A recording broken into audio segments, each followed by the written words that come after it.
औज़ुबिल्लाहि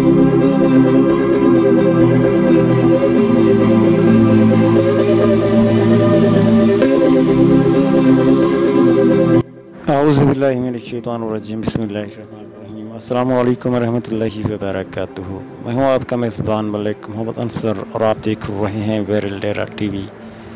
नाज़रीन, आपको मैं बताता चलूँ कि पाकिस्तान का मारूफ यूट्यूबर मुबशर सिद्दीक़ सियालकोट का रिहायशी, इस शख्स ने माफ़ी तलब क्यों की, इसके पीछे क्या वजह है, अभी तक ये सब कुछ मालूम तो नहीं हो सका, मगर वो अपने देखने वालों से माफ़ी मांग रहा है जो कि उनसे मिलना चाहते हैं।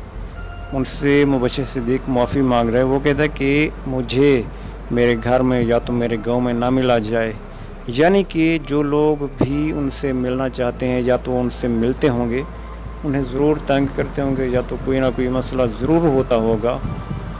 ऐसे कौन किसी से माफ़ी मांगता है भाई? ऐसे कौन रोक सकता है भाई मुझसे आप ना मिलें?